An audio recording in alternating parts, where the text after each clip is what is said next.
Welcome to Angel Wings Productions.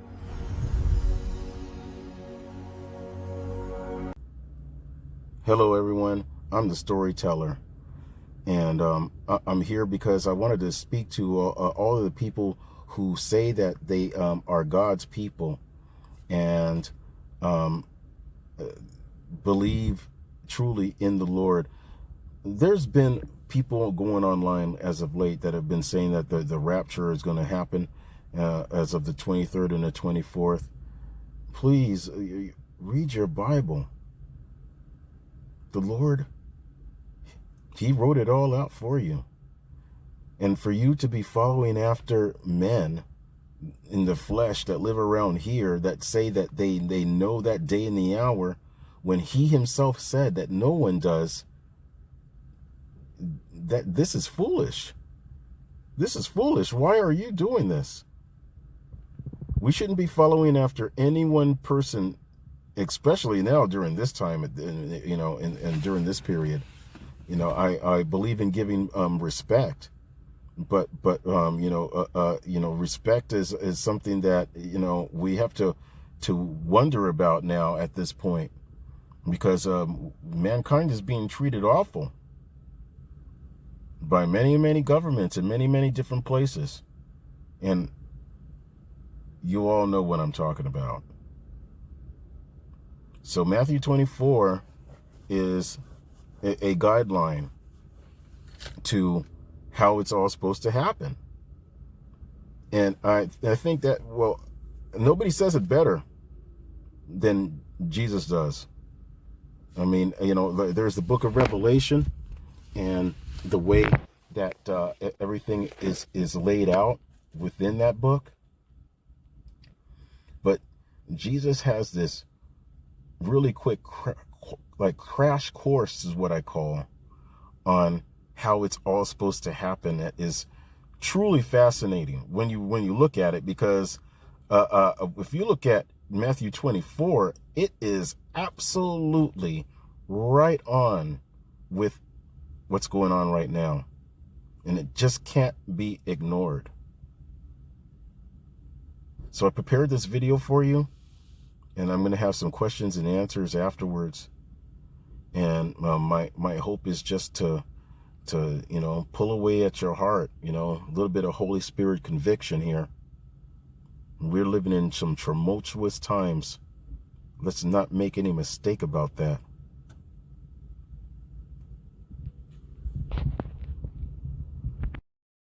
Matthew 24:1-51. And Jesus went out and departed from the temple, and his disciples came to him for to show him the buildings of the temple. And Jesus said unto them, See ye not all these things? Verily I say unto you, there shall not be left here one stone upon another that shall not be thrown down. And as he sat upon the Mount of Olives, the disciples came unto him privately, saying, Tell us, when shall these things be? And what shall be the sign of thy coming, and of the end of the world? And Jesus answered and said unto them, Take heed that no man deceive you. For many shall come in my name, saying, I am Christ, and shall deceive many. And ye shall hear of wars and rumors of wars. See that ye be not troubled, for all these things must come to pass, but the end is not yet. For nation shall rise against nation, and kingdom against kingdom. And there shall be famines, and pestilences, and earthquakes in divers places. All these are the beginning of sorrows. Then shall they deliver you up to be afflicted, and shall kill you, and ye shall be hated of all nations for my name's sake. And then shall many be offended, and shall betray one another, and shall hate one another. And many false prophets shall rise, and shall deceive many. And because iniquity shall abound, the love of many shall wax cold. But he that shall endure unto the end, the same shall be saved. And this gospel of the kingdom shall be preached in all the world for a witness unto all nations, and then shall the end come. When ye therefore shall see the abomination of desolation, spoken of by Daniel the prophet, stand in the holy place, whoso readeth, let him understand. Then let them which be in Judea flee into the mountains. Let him which is on the housetop not come down to take anything out of his house, neither let him which is in the field return back to take his clothes. And woe unto them that are with child, and to them that give suck in those days. But pray ye that your flight be not in the winter, neither on the Sabbath day. For then shall be great tribulation, such as was not since the beginning of the world to this time, no, nor ever shall be. And except those days should be shortened, there should no flesh be saved. But for the elect's sake, those days shall be shortened. Then if any man shall say unto you, Lo, here is Christ, or there, believe it not. For there shall arise false Christs and false prophets, and shall show great signs and wonders, insomuch that, if it were possible, they shall deceive the very elect. Behold, I have told you before. Wherefore, if they shall say unto you, Behold, he is in the desert, go not forth. Behold, he is in the secret chambers. Believe it not. For as the lightning cometh out of the east, and shineth even unto the west, so shall also the coming of the Son of Man be. For wheresoever the carcass is, there will the eagles be gathered together. Immediately after the tribulation of those days shall the sun be darkened, and the moon shall not give her light, and the stars shall fall from heaven, and the powers of the heavens shall be shaken. And then shall appear the sign of the Son of Man in heaven, and then shall all the tribes of the earth mourn, and they shall see the Son of Man coming in the clouds of heaven with power and great glory. And he shall send his angels with a great sound of a trumpet, and they shall gather together his elect from the four winds, from one end of heaven to the other. Now learn a parable of the fig tree. When his branch is yet tender, and putteth forth leaves, ye know that summer is nigh. So likewise ye, when ye shall see all these things, know that it is near, even at the doors. Verily I say unto you, this generation shall not pass till all these things be fulfilled. Heaven and earth shall pass away, but my words shall not pass away. But of that day and hour knoweth no man, no, not the angels of heaven, but my Father only. But as the days of Noe were, so shall also the coming of the Son of Man be.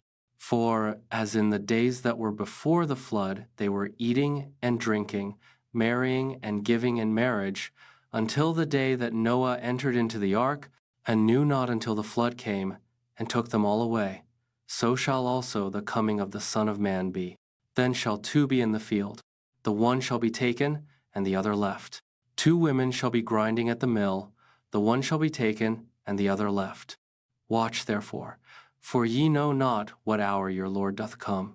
But know this, that if the goodman of the house had known in what watch the thief would come, he would have watched, and would not have suffered his house to be broken up. Therefore be ye also ready, for in such an hour as ye think not, the Son of Man cometh.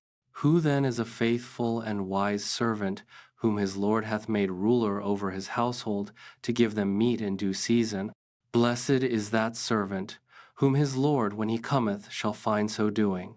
Verily I say unto you, that he shall make him ruler over all his goods. And if that evil servant shall say in his heart, My Lord delayeth his coming, and shall begin to smite his fellow servants, and to eat and drink with the drunken, the Lord of that servant shall come in a day when he looketh not for him, and in an hour that he is not aware of, and shall cut him asunder, and appoint him his portion with the hypocrites. There shall be weeping and gnashing of teeth. Here are some discussion questions and answers based on Matthew 24 to 1 to 51. Opening questions Q. What prompted Jesus to give this prophetic discourse? A. The disciples were showing Jesus the impressive temple buildings, but Jesus prophesied their complete destruction. This led the disciples to ask three key questions. When would this happen? What would be the sign of his coming? And what would signal the end of the age? Q. Why do you think Jesus warned, Take heed that no man deceive you, as his very first point? A. Deception appears to be one of the greatest dangers in the end times.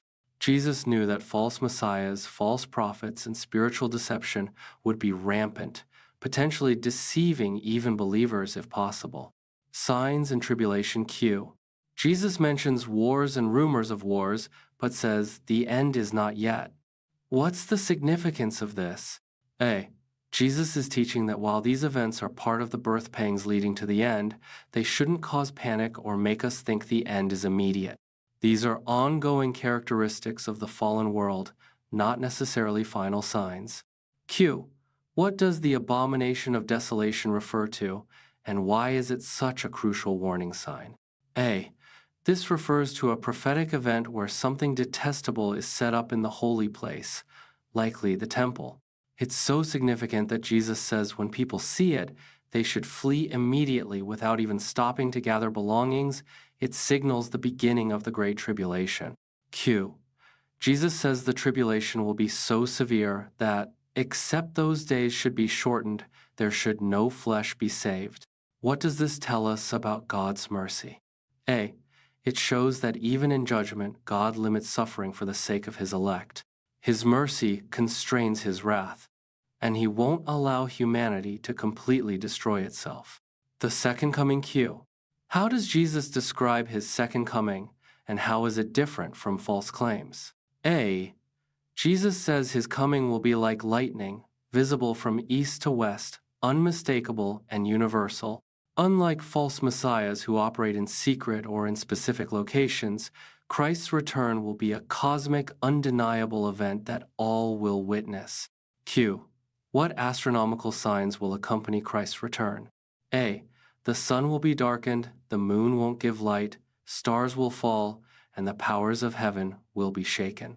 These cosmic disturbances will precede the appearance of the sign of the Son of Man in heaven. Q. Who will mourn when they see Christ coming, and why? A.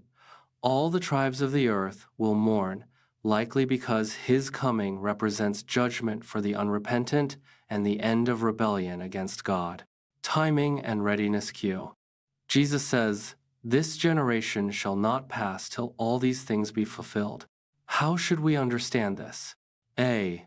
This is one of the more challenging verses. Some interpret generation as the generation that sees these signs begin, others as the Jewish people as a whole, or the generation alive when Jesus spoke, relating to the temple's destruction in 70 AD. Q. Why does Jesus emphasize that no one knows the day or hour? A. This prevents speculation about exact timing and emphasizes the need for constant readiness rather than complacency. It keeps believers watchful and faithful rather than spiritually lazy. Q. What's the point of the Noah comparison? A. Just as people in Noah's day were living normal lives right up until judgment came, people will be unprepared for Christ's sudden return. It emphasizes the unexpected nature of his coming. Practical application. Q. What does it mean that one shall be taken and the other left? A. This describes the sudden separation that will occur at Christ's return. Some will be taken in judgment or salvation. Interpretations vary, while others remain. It emphasizes the individual nature of this separation. Q. What characterizes the faithful and wise servant versus the evil servant? A. The faithful servant continues doing his assigned work regardless of timing, while the evil servant becomes abusive and indulgent, thinking his master's return is delayed. It's about maintaining faithful service versus becoming spiritually negligent. Q. How should this chapter affect how Christians live today? A. It should promote watchfulness, faithfulness in service, evangelism, since the gospel must be preached to all nations, endurance through persecution, and resistance to deception. We should live with eternal perspective while faithfully serving in the present. Q. What comfort can believers find in this challenging chapter? A. Despite describing difficult times, it assures believers that God is in control, that persecution will end, that the faithful will be gathered and saved, and that Christ will ultimately return in victory and glory.